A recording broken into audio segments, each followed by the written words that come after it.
Hello everyone. तर मी Anupriya homemaker Anupriya या चॅनलवरती तुमचं मनापासून आणि खूप खूप स्वागत करते. तर 2-3 दिवस झाले आपले व्हिडिओ काही अपलोड झाले नाही. कारणही तसंच होतं, कारण की आता संक्रांतीच्या माझ्या जे काही 4-5 ऑर्डर माझ्याकडे आलेल्या होत्या, मला त्या आधी पॅक करणं आणि ते सगळं बनवणं मस्त होतं. तर त्यातली मी तुम्हाला एक डिझाईन दाखवते की मी कुठली बनवली आहे. आणि ते जसे की आता ट्रेंडिंगमध्ये आहे की मकर संक्रांती आणि हळदी कुंकासाठी आपली जी की पैठणी आहे, तर ते पैठणी आणि त्याच्यामध्ये हे जे काही आहे ना नथ, तर ही सेपरेट नथसुद्धा बनवलेली आहे पण पैठणीमध्येच. तर त्याच्यावरच अशी एक नथ बनवलेली आहे पैठणी साडीवरती. आणि असं काहीसं मी कॉम्बिनेशन केलेलं आहे. तर तुमच्या सोबत आता हे कटआउट ना राहिले करायचं, कारण हे डिस्पॅच करायची राहिले म्हणून तुम्हाला दाखवते. तर ए फोर साईजच्या OHP शीटवर बनवलेली ही रेडी रांगोळी आहे. आणि आता कशी काय बनवली ना, स्टेप बाय स्टेप मी तुमच्यासोबतसुद्धा शेअर करणार आहे. तर तुम्ही बघा आता की याला मी काय काय यूज केलं आणि कसं कसं बनवलं आहे. तर दिसायला खूप छान आणि कलर कॉम्बिनेशन सांगा मला कसं झालं आहे, छान झालं का, किंवा याच्यामध्ये तुम्हाला काही वाटतं का की काहीतरी असं वेगळं करायला पाहिजे होतं. तर मला ते सुद्धा सजेस्ट करा, म्हणजे जेणेकरून ना मी पुढे अजून याच्यामध्ये थोडं काय म्हणू आपण त्याला फिनिशिंग देऊ शकेल, किंवा आपलं जे काही एक्सप्लोअर करायचं असते ना ते करू शकेल. तर चला दाखवते तुम्हाला कसं कसं बनवलं आहे ते. आता जी A4 साईजची OHP शीट मी यासाठी वापरलेली आहे.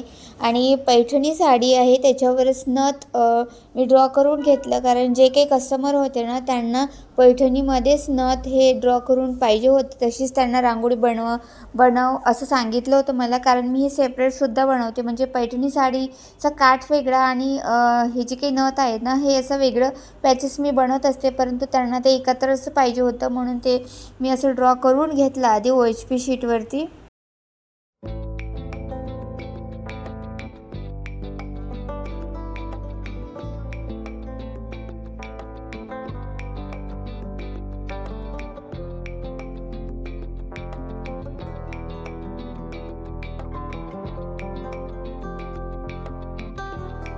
मग आता रांगोळी ड्रॉ करून तर झाले, पण आता त्यामध्ये आपल्याला फिलअप करायचे कलर, रांगोळीचे कलर. तर त्याआधी आपल्याला फेविकॉल त्यावरती छानपैकी स्प्रेड करायचं आहे आणि देनच त्याला आपली रांगोळीची चिकटणार आहे.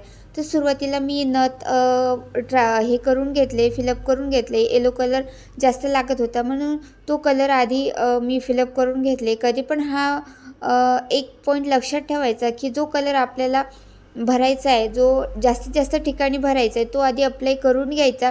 आणि तो कलर आपण कुठे कुठे टाकणार आहे हे सुद्धा आधीच ठरवून घ्यायचं. आणि तो कलर एकदाच वापरून घ्यायचा, परत त्या कलरला हात लावायची आपल्याला गरज पडणार नाही आणि ते कलरसुद्धा मिक्स अँड मॅच होणार नाहीत.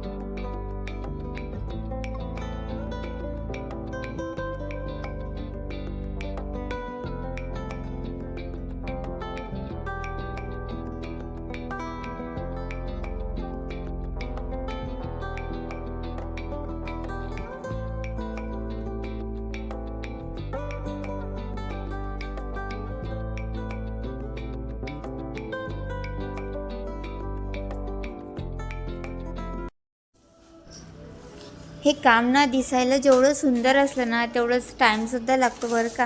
कारण की खूप वेळ द्यावा लागतो, पेशन्ससुद्धा लागतो. मुलं लहान असताना एवढं सारं राडा मांडून ठेवायचा आणि हे असं बारीकचं काम करायचं म्हणजे काही थट्टा नाही आहे. पण खूप आनंदसुद्धा मिळतो की ह्या गोष्टीतून, की एक आपल्याला मनालासुद्धा प्रसन्नता वाटते.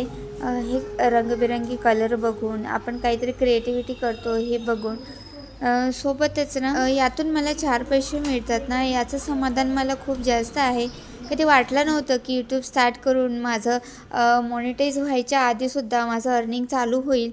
ते मी अशा बिझनेस स्टार्ट केला त्यासाठीच की मला कुठून तरी ना थोडं इंडिपेंडंट बनवण्यासाठी एक स्किल हवं होतं. आणि स्किल तर आपल्यामध्ये भरपूर सारे असतात, परंतु आपण ना त्याला ओळखत नाही.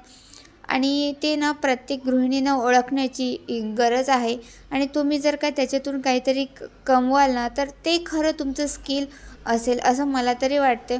म्हणून ना मी प्रत्येक गृहिणीला, माझ्या चॅनलवर असणाऱ्या प्रत्येक फॉलोअर्सला सांगत असते, सबस्क्रायबरला माझं हेच सांगणं असते की आपली जी काही कला आहे ना, ती आपल्याला नेहमी जगायला शिकवते. मग ते कुठल्याही रूपात, कुठल्याही जीवनाच्या टप्प्यावर, आहे का नाही. तर बघा माझं ही जी काही नथ आहे ना, ही रेडी झाली होती. म्हणजे फर्स्ट लेयर झालं होतं फक्त याला, तरीसुद्धा किती छान दिसत होती. आता सेकंड लेयर ना, हे सगळं सुकल्यानंतर परत 2-3 तासांनी द्यायचा असतो. लगेच दिलं तर सगळी मग आपली रांगोळी सगळी विस्कटून जाणार. तर नथ रेडी झालेच होते. मग आता पैठणीचा जो काही काठ होता ना पदरचा, तर तो मी आता फिलअप करायला घेतला आहे.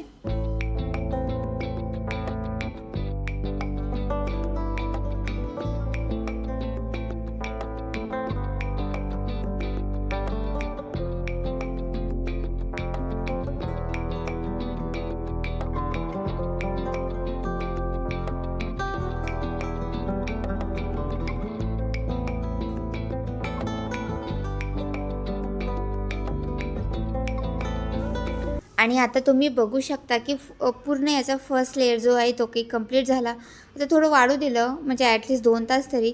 आणि नंतर सेकंड लेयर करायला घेतला नथमध्ये. ॲज इट इज जसं आपण फर्स्ट कोटिंग केलं तसंच सेकंड कोटिंग करायचं आहे. आणि हे करत असताना आपण यामध्ये शेडिंग करू शकतो, आपल्याला जसं आहे तसं आउटलाईन करू शकतो, किंवा आपल्याला इन ॲड त्यामध्ये जे काही करायचं असते, कोणी स्टोन वर्क करते, कोणी त्याला मणी लावते. म्हणजे जी काही आउटलाईन असते त्या आउटलाईनने तुम्ही ॲक्रेलिक कलर यूज करू शकता, किंवा 3D आउटलाईन काही पण करू शकता. तर मी आता याचं सेकंड लेयर करून घेते आणि तुम्हाला आता डायरेक्ट जो काही फायनल लुक आहे तो तुम्हाला दाखवते.